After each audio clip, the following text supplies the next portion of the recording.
क्या हर अहले इस्लाम पे लाजिम है कि वो इस्लाम कबूल करे? दुनिया में किसी पर भी इस्लाम कबूल करे इस तरह फर्ज नहीं रखा अल्लाह ने। अल्लाह ताला ने ये चीज फर्ज रखी है कि जिस बात के अंदर हुज्जत साबित होती है ना, वो उसका इनकार ना करे, बस। उसके लिए बरोज़े क़यामत फिर वो नहीं है, गिरफ्त नहीं है। अब इसको यूं आप समझ लें, देखिएगा कि एक शख्स है, वो रहता है जंगलों के, अफ्रीका के जंगलात के अंदर आज के दौर में। उसको कुछ नहीं पता इस्लाम के बारे में, मज़ाहिब के बारे में, उनकी जो रस्म थी, ट्रेडिशन, उसी के ऊपर चलता रहा है, और इतना मौका ही नहीं ना उसके बाद किसने आके दावत दी, उसी तरह मर जाएगा। सर कोई इस पर गिरफ्त नहीं हो। गिरफ्त सिर्फ एक पर होती है कि जब जिस पर वो पूरी शराइत होती ना, वो बहुत खतरनाक शराइत है यार, एक पर नहीं होती। वरना अल्लाह अजाब नहीं करते, अल्लाह रहमान है यार, मौका देते हैं। अब इत्माम हुज्जत जो होती है ना, इसके लिए मैं जाकर किसी को नेकी की दावत दूं, इससे भी इत्माम हुज्जत हो जाती है, लेकिन इसके चांसेस बहुत कम होते हैं, क्योंकि हम गैर नबी हैं, हमारी दावत में वो तासीर नहीं। इत्माम हुज्जत की पहली शर्त यह है कि जैसे रसूल ने हक वाज़े किया था वैसे हक वाज़े होना चाहिए। अगर फर्क आ जाता है ना, उस फर्क की बुनियाद पर भी अल्लाह अज़ाब नहीं करेगा। अल्लाह बहुत करीम है, बड़ा रहीम है। ये उज़र कबूल होते हैं लोगों के। हाँ, उस बंदे की गिरफ्त होती है, एक बंदा मुशरिक है, उसके ऊपर हक वाज़े हुआ और ऐसा जैसे रसूल ने किया था 100%, अब वो डट गया, उसने बोला नहीं भाई मैं फिर भी हक को नहीं मानूंगा, मैं अपनी रस्म को ही चलाऊंगा, ये गिरफ्त होगी इसकी। ऐसे लोग भी बड़े कम होते हैं। तो आज के दौर के अंदर, आप जिस दुनिया में हम रह रहे हैं, इसके अंदर अक्सरियत सर ये इत्माम हुज्जत वाले काफिर नहीं है। ये दिमाग में बिठा के रखिएगा। ये लेके नहीं जाना हमने, वीडियो पे चलाएंगे नहीं, लेकिन ये बातें हैं। लेकिन सर मेरा आर्गुमेंट आता है ना, वो ये आता है कि 6 अरब लोगों को, अगर 2 अरब मुसलमान ले लें तो अल्लाह ताला 6 अरब लोगों को आज के दौर में वो सबको जहन्नम में डाल देंगे, तो कौन सा रहमान होगा? जहन्नम की सजा की शराइत बिल्कुल नहीं है, जहन्नम की सजा की शराइत है ये। अच्छा, इस पे मैं रेफरेंसेस भी रखता हूँ। हालांकि हमारे यहाँ सबसे ज्यादा लोग बोलते हैं ना कि ये जो अहले हदीस तबका है, वहाबी लोग हैं, तो मुशरिक बनाने में, कुफर बनाने में बड़े तेज है। अल नासिरुद्दीन अलबानी साहब का पूरा तहकीकी रिसाला है, उनके ही अल्फाज में आपको कोट भी कर रहा हूँ कि आज की दुनिया में अक्सरियत इत्माम हुज्जत वाले काफिर नहीं है। यहां तक कि उनसे एक दफा सवाल हुआ कि सर मुसलमान तबलीग भी तो कर रहे हैं अब अमेरिका के अंदर, मगरिब के अंदर, सर आप कैसे ऐसी बातें करते हैं? अलबानी साहब ने बहुत प्यारी बात, एक तो पहली बात वही की कि बेटा रसूल की दावत जैसे रसूल ने दी एग्जैक्ट वैसे होनी चाहिए, हमारी दावत में पहला फर्क आता है। दूसरी बात उन्होंने की कि हमारे इत्माम हुज्जत में रुकावट सबसे बड़ा बनता है इस्लाम का तारुफ। पूरी दुनिया के अंदर इस्लाम का तारुफ बिगड़ चुका हुआ है, दहशतगर्द मजहब। उन्होंने कहा कि लिहाजा एक बहुत बड़ी तादाद आजकल कुफार की ऐसी है कि जिनके सामने तारुफ क्या हुआ है, अबे यार ये लोग होते हैं दहशतगर्द, ये जालिम लोग हैं। कहा कि उनके दिल में जुल्म की नफरत है, वो आपको हक कबूल नहीं कर रहे। ऐसा नहीं कि हक कबूल नहीं कर रहे, वो नफरत कर रहे हैं आपसे कि आप हक पर हो ही नहीं। तो अलबानी साहब का जुमला मुझे बहुत अच्छा लगता है। उन्होंने कहा पूरी दुनिया में तारुफ करवा दिया गया है आपका कि दहशतगर्द तो हो आप। हालांकि जिस वक्त इन्होंने तकरीर की थी उस वक्त 9/11 नहीं हुआ था। हाल 9/11 के बाद ये चीज बहुत बढ़ गई, इस्लामोफोबिया की एक्सट्रीम लेवल पे चली गई, उससे पहले कम थी। ये इनकी तकरीर की मैं बात कर रहा हूँ 1984-85 की, उसके अंदर ये जिक्र कर रहे थे कि बेटा इस्लाम का तारुफ, खुद बता रहे हैं कि मैं पूरी दुनिया में जाता हूं तबलीग के लिए। मैं इसलिए आपको बता रहा हूं कि इस्लाम का तारुफ ऐसा है ही नहीं है जैसा रसूल ने करवाया। मगर रसूल ने तो तरीका अलग बताया, हमारे यहाँ तबलीग अलग हो रही है। वो किस अंदाज में अल्लाह के नबी तौहीद बताते थे, हम लोग किस अंदाज में दीन बता रहे हैं। कहने इतना फर्क आया हुआ है, एक मुसलमान को ठीक दावत नहीं दे रहा, हम काफिरों की कहां बात करें। कादियानियों से मुतालिक भी सर, कादियानियों से मुतालिक भी यही वाबी लोग जैसे हम कहते हैं ना, बाहर के वाबी, ये पाकिस्तानी वाबी नहीं है, बाहर के जो है काबिल उलमा है, वो कादियानियों से मुतालिक भी यही बात जिक्र करते हैं कि इत्माम हुज्जत हो गया इन पे, ये जुमला नहीं बोलना, कुफर में है बस। उनका बहुत गलत नजरिया है, कुफरिया नजरिया है। लेकिन हम बोले अल्लाह की बारगाह के काफिर हो चुके हैं, ये खतरनाक जुमला। ये उस वक्त होंगे जब उन पर इत्माम हुज्जत होगा और वैसा हो जैसे अल्लाह के नबी ने किया। अच्छा, फिर इनसे सवाल होता था अलबानी साहब से भी, उन्होंने कहा अल्लाह के सर वो नबी मान लिया, उन्होंने कहा सरी कुफर में। लेकिन अब ये देखो जो उनके घर में पैदा हो रहा है वो उसको सियाको सबाक ऐसा खींच के दे रहे हैं, उसके लिए कुरान वो है ऐसे ही। अब जब तक हक बिल्कुल खिल के उसके सामने नहीं आएगा वो उसी को कुरान समझ रहा है। ये बता दे कौन से उसमें, मैं भी मतलब बहुत सारे लोग एतराज करते हैं मेरी इस बात। अलबानी साहब, नहीं, अलबानी साहब का जो रेफरेंस है, अल मौसूआ फिल अकीदा, ये शामिला में किताब मिल जाएगी, अल मौसूआ फिल अकीदा, नासिरुद्दीन अलबानी साहब के क्वेश्चन आंसर जो ऑडियो में थे ना, उसको उन्होंने लिखाई में ले आए। इसके अंदर अकीदे का बाब, अल मौसूआ फिल अकीदा किताब का नाम है, उसमें चैप्टर है अकायद। जब वो खोलेंगे ना फहरिस्त, उसके अंदर पूरा आ जाएगा आपको ये तरतीब से। सर मैं कह रहा हूं इतना एक दफा पढ़ने वाला है, मैं कसम खुदा की लोगों को मशवरा देता हूं एक दफा ये चैप्टर इनका पढ़ो, प्रेशर नीचे हो जाता है। हमारे यहाँ प्रेशर इतना आई है ना लोगों का काफिर बनाने के ऊपर। काफिर की कुरान ने शराइत जिक्र की है, उस शराइत के बगैर काफिर नहीं हो। मैं बाहर निकला हूं ना तो पता लगता है कि यार मतलब ये डाउट मुझे बहुत आता था। मैं रहा हूं कंबोडिया के अंदर, अब वहाँ पे लोग सारे अच्छे हैं माशाल्लाह से, मतलब ऐसा लगता ही नहीं कि वो, अब मैं बोलूं उन सबको कि वो जहन्नुम में जाएंगे, तो नहीं जानने में देखो, कुरान शुरू ही जब हम करते हैं ना, अल्लाह ताला ने कुरान पाक सूरह बकरा जब जिक्र की, उसके अंदर दो कैटेगरीज बनाई, जो फलाह पा गए और जिनको मैं अजाब दूंगा। वो आयतें बताती हैं। पहला अल्लाह ने फरमाया अल्लज़ीना युमिनूना बिल गैब व युकीमूना सलाता व मिम्मा रज़क़नाहुम युनफ़िक़ून उलाइका अला हुदम मिन रब्बिहिम व उलाइका हुमुल मुफ़्लिहून। जो ईमान लेकर आता है, नमाज कायम करता है, ज़कात देता है, ये कामयाब हो जाएगा। इसी कुरान की आयत से इशारा मिलता है कि एक बंदा ईमान तो लेकर आ गया लेकिन जिंदगी पर नमाज और ज़कात छोड़ दी, वो फलाह नहीं पाएगा। ये बात दिमाग में रखना। इसी को कई उलमा कहते हैं नमाज बिल्कुल छोड़ दी बंदा शायद मोमिन भी नहीं रहता, क्योंकि अल्लाह ने कैद लगाई है तीन चीजों की, ज़कात, नमाज, ईमान। उलाइका हुमुल मुफ़्लिहून, सिर्फ यही लोग कामयाब होंगे, सिर्फ यही लोग। इसी के फौरन बाद अल्लाह ने दूसरी कैटेगरी बताई, मैं अजाब किस पर करूंगा। वो अल्फाज देख लीजिएगा, अल्लाह ने फरमाया इन्नल्लज़ीना कफ़रू सवाउन अलैहिम अअनज़रतहुम अम लम तुनज़िरहुम ला युमिनून। कि कुछ लोग ऐसे हैं कि जिन पर रसूल हक वाज़े करें या ना करें, ला युमिनून, वो कभी भी ईमान नहीं लाए। जिसको मैं अक्सर वो कहता हूं मर जाएगा ईमान नहीं लाए, इतनी जिद। रसूल भी समझा रहे हैं, हक वाज़े कर रहे हैं, सूरज को सूरज की तरह दिखा दिया, फिर भी नहीं मान रहे। फिर अल्लाह ने फरमाया खतम अल्लाहु अला कुलूबिहिम, ऐसे समझ लो दिलों पे मोहर लग गई, वाला समइहिम, कानों पे मोहर लग गई, वाला अबसारिहिम गिशावा, समझ लो अंधे है, सूरज दिख के भी नहीं दिख रहा। अल्लाह ने फरमाया वाला हुम अज़ाबुन अलीम, सिर्फ इन लोगों के लिए अज़ाब। ये पहला सिपारा शुरू इसी से हो रहा है। अल्लाह शराइत जिक्र कर रहे हैं कि मैं अज़ाब किन पर करता हूं, किन पर नहीं करता। इसके बाद आप पूरा कुरान पाक पढ़े, हर एक कौम का जिक्र अल्लाह ने किया था, सालेह अलैहिस्सलाम, शुएब अलैहिस्सलाम, मूसा अलैहिस्सलाम, हर एक कौम के ऊपर अल्लाह ने ये सारी स्टेप्स जिक्र किए। फिर अल्लाह ने जिक्र किया कि अब चाहे ये ईमान, अब आप आसमान से फरिश्ते भी नाजिल हो गए। 14वां सिपारा कभी आप खोलिएगा, पहला सफाई पढ़िएगा, उसमें अल्फाज देखिएगा, अल्लाह ने फरमाया ये कुफर की उस हद तक पहुंच गए, अब इन पर फरिश्ते भी आके औ कल्लमहुमुल मौता, अब मुर्दों के दिन से बातें करने लग जाए। आसमान से मैं डायरेक्ट किताब उतार के इनके सामने रख दूं, फरिश्ते आके बातें करने लग जाए, ला युमिनून, अब ये ईमान नहीं लाएंगे। फिर अल्लाह ने फरमाया कि हक्कत अलैहिमुद दलाल हक्क अलैहिमुल अज़ाब, अब इन पर अज़ाब साबित हो जाएगा। तो कुरान ने बिल्कुल खोल के बातें की है सर। अज़ाब हर एक पर अल्लाह नहीं देगा, अल्लाह को रहीम है। ये दुनिया इम्तिहान है, जिसके ऊपर इम्तिहान बिल्कुल कामिल तौर पर होता है ना, उस पर है, वरना नहीं। और जिस दौर में रसूल नहीं होते, अहलुल फितरत का वो दौर ज्यादा होता है, उसमें इत्माम हुज्जत जिस पर पूरी हो रही होंगी वो बहुत कम होंगे, वो अल्लाह जाने। मतलब अच्छे दौर में, मतलब हम अच्छे दौर में, लेकिन ये ज़हन में रखना मुसलमानों की जिम्मेदारी है। हज़रत मूसा अलैहिस्सलाम पे देखो, ये अब एक लंबी बात में चले आए, रसूलुल्लाह पे नबूवत खत्म होनी थी, इसकी तैयारी इब्राहीम अलैहिस्सलाम से हुई थी।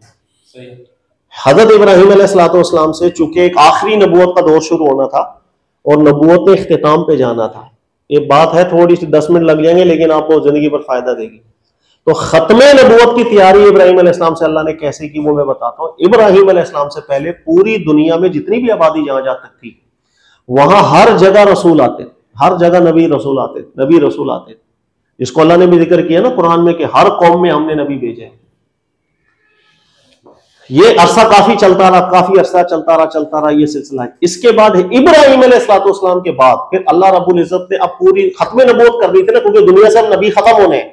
अब उसके बाद दुनिया कैसे चलेगी, उसकी तैयारी चल रही है। हजरत इब्राहिम अलैहिस्सलाम से अल्लाह ताला ने दो चीजें जिक्र की कुरान पाक में। नंबर एक, अब एक नबूवत पूरी दुनिया में नहीं, अब नबूवत एक खित्ते में रहेगी और सिर्फ इब्राहिम अलैहिस्सलाम की औलाद में। अब जो मशरिक वुस्ता है यहां पर नबूवत रखी अल्लाह ने। अच्छा, नबूवत क्या रखी? अभी पूरी दुनिया का क्या कसूर है, वहां नबी नहीं, खत्म नबूवत करनी थी, अल्लाह ने नबियों का सिलसिला बंद करना है, क़यामत भी आनी है भाई, सब कुछ चलता तो नहीं रहना। तो अल्लाह ने फिर यहां नबी रख के फिर इस उम्मत की जिम्मेदारी दे दी कि तुमने अब दुनिया में निकल के पैगाम पहुंचाना है। इंट्रोडक्शन रसूलों से तो हो चुका है पूरी दुनिया में, लेकिन अब तुमने निकल के आगे जाना है। तो ये जिम्मेदारी हज़रत इब्राहीम अलैहिस्सलाम के बाद किन पर लग गई थी? जिसे बनी इसराइल हम कहते हैं। इस कौन की जिम्मेदारी लगी थी भाई? इनमें नबी आते थे, यहां से काफिले पूरी दुनिया में जाके तबलीग करते हैं। देखो जैसे कुरान जिक्र करता है, तो बय्यिना लिन्नास, हम कुरान नाजिल कर रहे हैं, ए रसूल आप लोगों को बताएं। दूसरी आयत देखें, अल्लाह बयान करने हमने हजरत मूसा अलैहिस्सलाम पर तौरात नाजिल की और बनी इसराइल पर क्या जिम्मेदारी लगाई थी? लितुबय्यिनन्नहु लिन्नास, पूरी दुनिया के लोगों के ऊपर अब बनी इसराइल निकले और कुरान बताए, तौरात। तो ये जिम्मेदारी बनी इसराइल। अब बनी इसराइल में जो भी नबी रसूल आते थे ना, वो काफिले भेजते, उधर काफिला तबलीग के लिए भेजा, उधर काफिला तबलीग के लिए भेजा, इस तरह पूरी दुनिया में सर्कल चलता रहा। ये सर्कल चलता रहा, चलता रहा, चलता रहा, चलता रहा। फिर बनी इसराइल के अंदर खत्म नबूवत हुई हज़रत ईसा अलैहिस्सलाम से, इसलिए कि बनी इसराइल ये जिम्मेदारी कबूल कर ही नहीं रही थी, वो खुद ढीठ हो गई थी, वो खुद अहकामात पर अमल नहीं कर पा रही थी, दुनिया में कहां से पैगाम लेके जाए। लिहाजा जब बनी इसराइल ने अपना रवैया खराब करना शुरू किया, ये जवाल में आना शुरू हो गई, आती आती आती आती अल्लाह ने खत्म नबूवत यहां कर दी ईसा अलैहिस्सलाम से। अब इनको जो स्टेटस दिया गया था कि पूरी दुनिया में जिम्मेदारी आपकी है तबलीग, ये खत्म अल्लाह ने किया। इसके बाद फिर जब अल्लाह के नबी रसूलुल्लाह सल्लल्लाहु अलैहि वसल्लम मबूस हुए हैं, वो स्टेटस अल्लाह ने इनको दे दिया। अब अल्लाह ने क्या बयान किया? अल्लाह कहते हैं कुंतुम खैरा उम्मा, आज से तुम बेहतरीन उम्मत हो, तामुरूना बिल मारूफ व तनहौना अनिल मुनकर, पूरी दुनिया में अब अमर बिल मारूफ तुमने करना है और नहीयुन अनिल मुनकर तुमने करना है। अब वो जिम्मेदारी आ गई इस पर, बनी इस्माइल पर। यूं खत्म नबूवत हुई। तो समझाना मकसूद है कि पूरी दुनिया के अंदर जिम्मेदारी हमारी भी है सर, कि हमने लेके जाना। इस लिहाज से प्लस पॉइंट है कि बराह रास्त अल्लाह के रसूल नहीं है। इत्माम हुज्जत जो है ना, वो होना मुश्किल जरूर है, लेकिन सर हमसे सवाल सिर्फ ये नहीं होना ना, हमसे सवाल होना लितुबय्यिनन्नहु लिन्नास, ये पैगाम लेके कहां तक गए। इसलिए थोड़ा थोड़ा लगे रहे यार, बंदा अपनी इस्तिताअत में ना थोड़ा लगा रहे, और बस जहां इस्तिताअत है किसी को समझाया, कुरान की दावत दे दी, अच्छी बात कर दी, ताकि यार ये सिलसिला चलता रहे। जी मुफ्ती साहब, आपने बोला कि फरमाया कि इब्राहीम अलैहिस्सलाम से खास कर दी उनके आल से नबूवत, जबकि हम जब वो दुनिया के आसार देखते हैं कि मदीना के आसपास भी एक वादी थी, यहाँ एक खालिद नबी आए थे नबी सल्लल्लाहु अलैहि वसल्लम से 400 साल पहले, एक रिवायत में आता है। इसी तरह गौतम बुद्ध है, जिनके बारे में मौलाना कासिम नानोतवी, गुलाम सब बड़े बड़े औलिया अल्लाह ने भी कहा है कि गौतम बुद्ध शायद क्यास करते हैं अल्लाह के नबी हो, तालीमात उनकी बिगड़ गई, तो वो भी हज़रत ईसा अलैहिस्सलाम के ज़माने के आसपास थे। तो इस तरह के नबी क्या देखो, सबसे पहले नबूवत ना शक से साबित नहीं, ना खबरे वाहिद से किसी को नबी डिक्लेयर करने की इजाजत। आपको पता है एक जैद नाम के शख्स है जिसके बारे में रिवायत आई हुई है कि हजरत ईसा अलैहिस्सलाम के बाद और रसूलुल्लाह सल्लल्लाहु अलैहि वसल्लम से पहले एक नबी हुए थे, जैद नाम। लेकिन ऐसे ईमानियात नहीं साबित होती है, कतई नुसूसात से ईमानियात साबित होती है।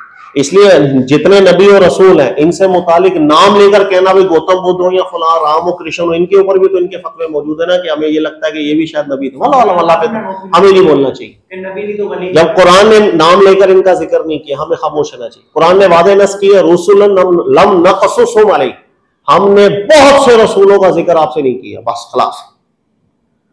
नाम लेके जिक्र नहीं, हमें नाम लेके किसी को पूछे। अच्छा, अब जो फतावा आप बयान कर रहे हैं ना, उसके अंदर भी ये लफ्ज है कि शायद ये हो। अबे शायद हो, पता नहीं, शायद ये हो शायद ना हो, हम क्या कह सकते हैं। लेकिन जो कुरान की जिक्र है ना, कुरान ने वाज़ेह जिक्र किया है हजरत इब्राहीम अलैहिस्सलाम की जिंदगी में। इब्राहीम अलैहिस्सलाम को अल्लाह ने बयान कर दिया था कि अब आपकी आल में या आपकी औलाद के अंदर ही नबूवत रहेगी। बस एक खिता मखसूस कर लिया। ये जिस तरह देखो, ये सेम चीज थी पहले। आज ये मरकज तौहीद क्या है? मक्का। ये मक्का भी था, लेकिन तबलीग का मरकज जो ना वो ये था, जहां पर बनी इसराइल के अल्लाह के नबी आते थे। मरकज यही था, इबादत के लिए यही चेहरा किया जाता था, नमाज पढ़ी जाती थी, सब कुछ होता था। लेकिन तौहीद तबलीग के लिए मरकज ये था, बैतुल मक़दस समझ लें आप, यहीं से नबी काफिले भेजा करते थे आगे पूरी दुनिया के अंदर। हमारे यहाँ ये बहुत गलत फहमी है कि बनी इसराइल के नबी बनी इसराइल के लिए तशरीफ लाते थे। सर ये इतनी बड़ी गलत फहमी है, ये हर तफसीर भरी हुई है हमारे यहाँ। बनी इसराइल के नबी पूरी दुनिया के लिए आते थे। कुरान की नस है भाई, हम कहते हैं कुरान पाक सिर्फ अरब के लिए हिदायत है या पूरी इंसानियत के लिए? क्यों भाई? हुदल लिन्नास कुरान की आयत है। अल्लाह ने 3 जगहों पे कुरान में जिक्र किया तौरात हुदल लिन्नास थी, पूरी इंसानियत के लिए थी। कुरान पाक को फुरकान बोला, तौरात को भी फुरकान बोला। कुरान पाक को अल्लाह ताला ने जो सिफत दी होगा तौरात को भी अल्लाह ने सिफत दी। तौरात एक्चुअली जैसे कुरान था वैसी चीज थी पहले। बात समझ में आ रही है? पूरी बनी इसराइल के नबी पूरी दुनिया के लिए होते थे, उनकी जगह थी, वहां से तबलीग लेके पूरी दुनिया में जाते थे। तो क्या पूरी दुनिया में नबूवत का सिलसिला, यानी आसान अल्फाज में खत्म नबूवत पहले पूरी दुनिया से कम होकर एक खित्ते में आई, उसके बाद फिर अल्लाह के नबी अलैहि सलाम पर बिल्कुल खत्म कर दी गई। और ये तबलीग के लिए उम्मत को ट्रेन इसलिए किया था कि नबियों के बाद फिर लोगों ने आपस में एक दूसरे को सुधारना है ना, तो पहले बनी इसराइल को ये चांस दिया, बेचारे नहीं संभाल पाए, फिर अल्लाह के नबी अलैहि सलाम की उम्मत को ये चांस दे दिया, भाई तुम लेके चलो। ये भी जब तक चलेंगे, जब रुक जाएंगे तो क़यामत आ जाएगी, खलास कहानी खत्म। तो ये है असल में नबूवत की कड़ी जो चलती हुई आ रही। ठीक है, सबसे बड़ी दलील देखो हजरत सुलेमान अलैहिस्सलाम का वाकया। बनी इसराइल के रसूल है ना तो सुलेमान अलैहिस्सलाम। सर गौर करें, हुदहुद आ गया, हुदहुद ने आके बोला मैं आपको एक ऐसी बात बताता हूं, आपको तो बिल्कुल पता नहीं होगी, अल्लाह के नबी है, रसूल है। अच्छा वो कह रहे क्या बात जो मुझे नहीं पता? तो हुदहुद कह रहा फलां जगह पर एक भाई कौन है सूरज को खुदा मानती है, गैर अल्लाह की इबादत हो रही है, आप अल्लाह के नबी। तो सुलेमान अलैहिस्सलाम ने ये जवाब क्यों नहीं दिया कि भाई शकील बाहर देखो बेटा बेल बज रही है? तो भाई हजरत सुलेमान अलैहिस्सलाम ये जवाब दे देते ना कि भाई मैं तो बनी इसराइल का नबी हूं, मैं वहां क्या करूं दूसरी कौम में जाकर। ये नहीं था, बल्कि हजरत सुलेमान अलैहिस्सलाम अच्छा हमारे होते कौन है बुत परस्त? तो फौरन हजरत सुलेमान अलैहिस्सलाम ने उनको दावत दी, उन्हें पैगाम भेजा, ईमान की दावत दी। तो बनी इसराइल के नबी बनी इसराइल के लिए नहीं आते थे, पूरी दुनिया के लिए आते थे। अल्लाह ने उनको एक मरकज दिया था कि यहां से आपने पूरी दुनिया में तबलीग करनी। असल में हमारे यहाँ बुनियादें काफी कमजोर है ना, फिर हमें नक्शे नहीं सही बने होते, हम क्या करें? वही चीज सेम अल्लाह ताला ने मनसूख करके भी नबी अलैहिस्सलाम की उम्मत को दे दी। सब कुछ यकमुश्त हमें मिला है, सब कुछ सरदारी हमें मिली है, एक साथ अल्लाह ने दी। पूरी दुनिया के ऊपर हकम हमें बना के अल्लाह ने एक साथ दे दिया। उन्हें तो सदियां लगी, इतने नबी रसूल है, एक ही रसूल के साथ अल्लाह ने सब कुछ दे दिया। सर इतने पैसा इतना दे दिया, मतलब सब दुनिया के सबसे अमीर गरीब लोग अरबी है, मतलब देखा जाए सब कुछ दे दिया अल्लाह ने, लेकिन फिर भी बेचारे हम लोग। अच्छा ये जो आपने आयत की हुदूद वाली जो है ना, ये मुझे बताएं कि किसी ने बोला था कि ये अखबार आहद जो हदीस है इस आयत से उसका इस्तेमाल कर सकते हैं कि खबरें वायद से इससे इस्तेमाल नहीं करना चाहिए। देखिए हमारे खबरें वायद के हवाले से भी ना बड़े गलत नजरियात हैं। हर नबी आके जो ईमान की दावत देके गए हैं बतौर खबरें वाहिद की देके गए। किसी नबी ने लोगों को फरिश्ता दिखाया नहीं, किसी नबी ने लोगों को अल्लाह दिखाया, किसी नबी ने लोगों को जन्नत दिखाई, किसी नबी ने लोगों को दोजख दिखाई। तो एक शख्स खड़ा होता है पूरे मुआशरे से और वो ये कहता है भाई मुझे अल्लाह का पैगाम आ रहा है, आप ईमान लाओ। ईमान खबरें वाहिद पे तो होता है। सिर्फ ये खबरें वाहिद महज खबरें वाहिद नहीं थी। खबरें वाहिद दो तरह की चीज होती है, एक होती है महज खबरें वाहिद, एक होता है खबरें वाहिद मुअय्यद बिद्दलाइल, यानी ऐसी खबरें वाहिद के जिसके साथ कराइन बहुत कुछ हो। तो जो खबरें वाहिद अपने साथ इस्तिदलालात लेकर आ जाती है वो खबरें वाहिद खबरें वाहिद नहीं होती। फिर हर नबी आए, उन्होंने अल्लाह नहीं दिखाया, उन्हें कुछ भी नहीं दिखाया, उन्हें हमें दलाइल दिखाए, कन्विंस किया है। तो खबरें वाहिद जब दलाइल से मुज़य्यन हो जाती है ना फिर वो खबरें वाहिद नहीं रहती। तो अगर एक हदीस है तो अगर उसको कुरान सपोर्ट करता है बस खत्म, वो खबरें वाहिद नहीं रहती, वो खबरें वाहिद नहीं रहती। ये प्रॉब्लम है हमारे यहाँ। हदीस को मुतलकन समझ लिया, हदीस जो है ना ये खबरें वाहिद है। सर खुदा के वास्ते हर नबी की दावत खबरें वाहिद है। हुदूद से इस्तेदलाल नहीं करना चाहिए, हुदूद का वाकया भी वैसे है लेकिन नहीं। अरे हर अल्लाह के नबी की दावत खबरें वाहिद है। एक शख्स खड़ा होकर कहता है ईमान लाओ। अच्छा जिब्रील आ रहे हैं भाई, हमें वही दे रहे हैं, आपको जिब्रील भी कभी नहीं दिखाया, कुछ भी नहीं दिखाया, सिर्फ वो जो नबी दावत दे रहे हैं उनको दलाइल के साथ जोड़ रहे हैं। अंधा एतमाद लाने की बात नहीं कर रहे, अंधा होके मान लो। कोई नबी मुर्दा दिखा रहे, मुर्दा जिंदा कर रहे, हालांकि अल्लाह नहीं दिखा रहे, वो कह रहे हैं देखो जी एक अल्लाह ने ताकत हमें दी है। सामने वाला कह सकते हैं अल्लाह ने दी है, शैतान ने दी, बातें तो वो भी बना सकता है। वो खबरें वाहिद जब दलाइल के साथ मुज़य्यन हो जाती है फिर वो खबरें वाहिद नहीं रहती है। लिहाजा ये जो अहदीस है ना, इसकी दो कैटेगरीज बनती है। जिस हदीस के पीछे कुरान खड़ा हो जाता है फिर वो हदीस खबरें वाहिद नहीं रहती, फिर उसे हमारे उलमा कहते हैं वो मशहूर हो जाती है। लिहाजा ये जो मजमुआ है बुखारी हो मेरे पास कोई भी, हम बोलेंगे दो हिस्सों का मजमुआ है, अखबार मशहूर, अखबार अहाद। अखबार मशहूर इस्तिलाही लफ्ज है। अखबार मशहूर कहते हैं हर वो हदीस जिसको तस्दीक कुरान कर दे, रद्द करके दिखाओ, आपकी जरूरत ही नहीं है, काफिर हो जाओ। मैं इसकी एक छोटी सी मिसाल आपको देखिएगा, हदीस की बात दूर है, वो तो अल्लाह के नबी के साथ आ रही है। मैं कह रहा हूं कि मैं इंग्लिश के अंदर यहां पर लिखूं कि सन इज रनिंग, इस जुमले को जो है ना जुटला के दिखाओ, आप बोलोगे बात गलत है। मैंने तो इंग्लिश में एक बात की है, समझ जाओगे मैं दुनिया का एक बंदा हूं, प्रोफेसर, ना कभी कुरान पढ़ा ना सुना। मैंने एक जुमला लिखा कि सूरज जो है ना वो दौड़ है, भाग रहा है, चल रहा है, इस जुमले को रद्द करके दिखाओ। आप बोलोगे सर मैं नहीं कर सकता, चाहे ये बात हदीस के जरिए मुझे पहुंचे, एक आम बंदे के मुंह से पहुंचे, इसलिए कि ये वो जुमला है जिसके पीछे कुरान खड़ा हो गया। अल्लाह ने कुरान में फरमाया वश्शम्सु तजरी, सूरज चल रहा है, और जिस बात के पीछे कुरान खड़ा हो गया ये बात खबरें वाहिद रही सर, ये है इट इज कॉल बन गई। तो रिवायत दो तरह की होती है, बैक पे कौन है, कुरान है, खलास, अब कुछ नहीं सुनेंगे अब वो खबरें वाहिद नहीं रहती। इसी तरह कुछ खबरें वाहिद ऐसी होती है जिसके पीछे तामुल खड़ा हो जाता है, अमली तवातुर, ठीक है, वो फिर खबरें वाहिद नहीं रहती। ये कैटेगराइज करना जरूरी होता है, वरना लोग नहीं समझ पाते, लोग बेचारे कहते हैं यार ये क्या बात। अभी जैसे मैंने अभी आपको बताया कि सोना मर्दों पर हराम है, अच्छा सोने को हराम कोई एक दौर ऐसा आया कि जिसमें नहीं ये तो जब हदीस आई थी फिर उलमा ने हराम समझना शुरू कर दिया। यानी बुखारी ने 300 साल बाद ये हदीस लिखी, उसके बाद जाके लोगों ने सोने को हराम समझा, उससे पहले हलाल समझते थे। क्या ऐसा है? या जिस दौर को उठा के स्टडी आप कर रहे हैं एक ही तामुल चलता हुआ आ रहा है कि सोने को हराम समझ रहे हो। अच्छा सोने को कुरान ने तो हराम नहीं किया, बता दें आपने कुरान ने हराम किया, अल्लाह के नबी, बल्कि कुरान तो कहता है जन्नत में सोना दिया जाएगा, सोने के लिबास पहनाए, जेवरात बनाए जाएंगे। आप कुरान तो सोने से तारीफें कर रहा है, हम सोने को कैसे मना कर सकते हैं? हाँ रिवायतों में जरूर आया कि अल्लाह के नबी अलैहि सलाम मना फरमाया करते हैं, लेकिन कुरान की तारीफ, जैसे मैंने लेक्चर में भी समझाया कि अल्लाह ताला ने तकब्बुर और हर वो चीज जो आपको तकब्बुर की तरफ लेके जाती है उसको रोक दिया। आज सोना पहन के घर से निकले, आप यकीन करें आपका रवैया देख लीजिएगा आपका चेंज। मोबाइल सोने का बना ले एक दफा, आपका बात करने का स्टाइल ही बदलना शुरू हो, तकब्बुर लेके आता है। अल्लाह के नबी ने मान, तो जब बैठ पर कुरान खड़ा हो जाएगा अब कोई चीज खबरें वाहिद नहीं रहती सर, वो मशहूर हो जाती है। फिर वो ऐसा है आप कुरान को चैलेंज कर रहे हो, कुरान को हम चैलेंज कर ही नहीं सकते। हाँ जिसके पीछे कुरान खड़ा नहीं होगा वो हदीस ही ठीक नहीं होती, साइड में कर दो, बस इतनी सी बात है।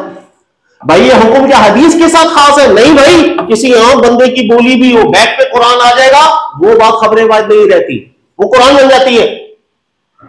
लिहाजा आजकल की साइंसी बहुत सी तहकीकात, आजकल की साइंसी बहुत सी तहकीकात, आप इनकार करोगे काफिर हो जाओगे। काफिर में कुरान के खिलाफ जाने, इसलिए कि कुरान की तस्दीक, कुरान उसकी तस्दीक कर रहा है, कुरान उसको मना नहीं करता, इशारे कुरान से मिलते हैं। भाई जैसे लाइक ये एक्सपेंडिंग यूनिवर्स का जो तस्वुर है ना कि कायनात फैलती जा रही है, भाई फैलती जा रही है। अब आज एक बंदा खड़ा होकर के बोले आप साइंसदानों की बकवास है, हम बोलेंगे खुदा के वास्ते कुरान की सीधी नस है कि हमने इसको पैदा किया, वह इन्ना लाहु लहू से पूरी कायनात को हम फैलाते चले जा रहे हैं। अब एक साइंसदान की बात हो, बैठ पे कुरान आ गया, वो खबरें वाहिद हुई बात साइंस, हम बोलेंगे खबरें वाहिद नहीं भाई सीधा कुरान बन गई, अब नहीं इनकार कर सकते हैं। तो मेन चीज यह है कि आपके पीछे असल क्या है, जिसकी बुनियाद पर आप किसी चीज को मानोगे या रिजेक्ट करोगे, उससे कैटेगराइज हो जाती है। इसलिए मुहक्किकीन उलमा के नजदीक जो रिवायत हदीस है, दो तबके होते हैं इसकी, या मशहूर या निकाल दो। प्योरली खबरें वाहिद बहुत कम रिवायतें होती हैं, वो रिवायतें होती है प्योरली जिसकी ना कुरान से तस्दीक मिले ना तकजीब मिले। भाई गौर कीजिएगा, कोई भी रिवायत है, ये एक रिवायत आपके सामने आ गई है, गौर कीजिएगा, या कुरान तस्दीक कर रहा है या कुरान रिजेक्ट कर रहा है। अगर कुरान ने तस्दीक कर दी वो खबरें वाहिद रही, नहीं, वो तो मशहूर होगी, इस्तिलाह में मशहूर कहते हैं, वो तो मशहूर हो गई। अच्छा, जिसकी कुरान तकजीब करते वो हदीस कब हुई? वो तो झूठ हो गया, गलत हो गया। तो खबर वाहिद क्या चीज है? देयर इज नो खबर वाहिद। बाज़ उलमा कहते थे देयर इज नो खबर वाहिद, हमारे दीन में कुछ भी नहीं है। या कुरान कह रहा है ओके तो वो बात कुरान की हुई, या कुरान कह रहा है नहीं तो नहीं हुई। हाँ, कुछ रिवायात ऐसी हैं, ज़हन में रखिएगा, कि हमें कुरान से ना उसकी तस्दीक मिलती है, हमें कुरान से ना उसकी तकजीब मिलती है। सिर्फ वो दर्जा ऐसा होता है जिसको खबर वाहिद बोला जाता है, बहुत कम होगी, बहुत कम है। मिसाल के तौर पर मुस्तकबिल की पेशगोई की जितनी रिवायतें होती हैं वो ज्यादातर खबर वाहिद दर्जे में जाती है। क्यों? एक वाकया मुस्तकबिल में होना है, भाई कुरान उसकी तस्दीक भी नहीं करेगा, तकजीब भी नहीं करेगा। भाई जैसे एक रिवायत के अंदर आ जाए, आजकल तो वैसे हमने आंखों से तस्दीक देख ली है बहुत सी। कोई मुस्तकबिल की पेशगोई की है रिवायत ज़हन में? कोई रिवायत मुस्तकबिल के हवाले से जी? लेकिन वो माना ही मुतय्यन मुश्किल हो जाएगा। लेकिन मैं वही कह रहा हूं, इस रिवायत में लफ्ज है ना कि एक दौर आएगा कि ऊंची, ये जो नंगे भूखे चल रहे हैं चरावे, बड़ी बड़ी इमारतों पे फख्र करेंगे, ये तो अब हमने आंखों से देख ली ना, और आंखों से देख के सच हो गई कि हाँ भाई ये देखो आज अभी वो जद्दा के अंदर इससे भी बड़ी बढ़ा है, दज्जाल की भी है। हाँ, दज्जाल की इसी तरह और है। अब वो क्या होता है, मुस्तकबिल की जो खबरें होती है, अब कुरान में तो बड़ी बिल्डिंगें बनाने का जिक्र नहीं आया कि भाई क़यामत से पहले बड़ी बिल्डिंगें बनेंगी, तो कुरान से ना तस्दीक हो रही है इन बातों की, कुरान से ना तकजीब हो रही है। तो हम बोलेंगे कि ये वो है कि रावी इसके बिल्कुल सही है, लेकिन खबर वाहिद दर्जे की बात। तो खबर वाहिद सबसे कलील दर्जा होता है रिवायतुल बाब के अंदर। ये वो बेसिक है जिसको हम थोड़ा समझ नहीं पाते। वरना दो चीजें हैं, सर यहां तो कुरान ने रिजेक्ट किया, साइड करो, एक्सेप्ट किया तो कुरान की बात हो गई, खबर वाहिद नहीं रहती, फिर वो कुरान है। सिर्फ एक दर्जा रह जाता है, ना तकजीब मिले ना तस्दीक मिले, वो रिवायतें कम हो जाती हैं। तो हर आलिम का काम यही है कि हर रिवायत को पहले कुरान से लेके सभी यही तो माजी में करते आए वो लोग। माजी से जो एक पैटर्न चलता आया ना भाई, वो यही है। ये आज थोड़ा बिगड़ा है क्योंकि हम दीन से दूर हो गए, और खासतौर पर ये जो बर्रे सगीर वाला माहौल है इसके अंदर वो कुछ पता ही नहीं होता। अभी ये जिस तरह मैं बता रहा हूँ, अब इस पे इब्ने हजर को पढ़ लीजिएगा, देखो कितने उन्होंने मतन पे कलाम किए हैं। उन्होंने नहीं यार ये तो बात ही ठीक नहीं है, तो ये तावील कर लो, वो तावील कर लो, जो कुरान के खिलाफ जा रहा है। इब्नुल जौज़ी ने भी पूरा किताबचा लिखा हुआ है, इब्नुल तीन ने पूरा बुखारी पे किताबचा लिखा हुआ है। ये कॉमन सी बात है, यानी कि मुहक्किकीन बाहर आप चले जाएंगे ना, मुहक्किकीन के दरमियान बैठेंगे और आप ये अभी किताब और तस्किरा वाली कहां अंदर ये मैं आपको शेयर करता हूं, इन्होंने भी कुछ सफे शेयर किए थे, कितनी प्यारी बहस उसमें सईदी साहब ने लिखी। सईदी साहब की है ना, वो आपने पढ़ी थी तस्किरा ग्रुप के अंदर। सीधे उन्होंने कहा बुखारी अल्लाह के बंदो इंसान ही था यार, मासूम ना समझो उसको। अच्छा लगा मुझे, मैंने कहा था किताब ले मैं एक नजर मारूं, मैंने पढ़ी हुई नहीं है। ऐसे ही मुहक्किकीन उलमा के सामने बैठोगे वो हदीस को दो हिस्सों में डिवाइड करते हैं, चाहे सनद सही हो भाई, या तो कुरान मुखालिफ हो जाएगा या तस्दीक करेगा। जब तस्दीक करता है मशहूर होती, तकजीब करेगा रद्द हो जाएगी। जिन उलमा ने, याद रखिएगा, जिन उलमा ने कहा है ना कि इन हदीसों को हम इस शर्त पे, उन्होंने भी तावील की है, और तावील ये कि खबरदार अल्लाह के नबी के दिमाग पे जादू का असर हुआ, ये बात नहीं मानो, बस सिर्फ ये बोलो कि जिस्म में दर्द हुआ, दिमाग पर कोई असर नहीं हुआ। उन्हें नबूवत मजाक बन गई। कुरान कहता है ला यफ़लु, इसलिए आसान अल्फाज में जुमला उलमा 100% एक ने भी कबूल नहीं किया जो रिवायत के जाहिरी अल्फाज आ रहे हैं कि नबी अलैहिस्सलाम के हाफजे पर असर हो गया था, आप भूल रहे थे, कुछ करके भूल गए, ये करके भूल गए। नहीं, इसको किसी एक आलिम ने दुनिया में कबूल नहीं किया। कबूल किया सर मुझे रेफरेंस दे दीजिएगा। हाँ, जिन उलमा ने कबूल किया उन्होंने शर्त रखी, ये भी इब्ने हजर को आप पढ़ लीजिएगा। पहली शर्त ये है रसूलुल्लाह सल्लल्लाहु अलैहि वसल्लम के यहां कोई असर नहीं हुआ, ज्यादा से ज्यादा जिस्मानी दर्द हो गया होगा बस। ताकि इस हिस्से में आप मान लो कि किसी ने कुछ किया, नबी अलैहिस्सलाम को कुछ हल्की फुल्की दर्द हो गई, लेकिन ज़हन मुबारक पर असर हो गया था, खबरदार। और रिवायत में 6 महीने तक रहा। अल्लाह के नबी, मैंने आपको अभी पहले भी बताया था ना, हल्का सा भी अल्लाह के नबी अलैहिस्सलाम से कोई ऐसा अमल होने लगता है ना, कुरान की आयत आ जाती है, लिमा तुहर्रिमू मा अहल्लल्लाह अफल्लाहु अन्का लिमा अज़िनता लहुम, आपने इजाजत क्यों दे दी, नहीं देनी चाहिए। और 6 महीने तक अल्लाह के नबी अलैहिस्सलाम जादू के असर में हो और कोई हुक्म ना आ रहा हो, उस वक्त की नमाजों का क्या हुक्म है, दीगर क्या हुक्म है। तो ये वाकया जिसने बनाया, इब्ने हजर ने 6 तरीक लिख के ना बताया कि भाई क्या उल्टी सीधी बातें आ रही हैं, बंदा मान नहीं सकता। इसमें मेरा क्लिप है, आप वो देखें ना, पूरा आपको समझ में आ जाएगा इंशाल्लाह। तो कुरान में आयत भी है ना कि हज़रत मूसा अलैहिस्सलाम के मुकाबले में ला साहिर वही आता, जादूगर किसी तरह भी आ जाए मेरे नबी के मुकाबले नहीं कर सकता। रसूल वल्लाहु यासिमुका मिनन नास, रसूल हिफाजत में होते हैं, याद रखिएगा। हर रसूल, एक ही सुन्नत चली है अल्लाह की, रसूल हिफाजत में होते हैं जब तक अपना मिशन पूरा ना कर लें।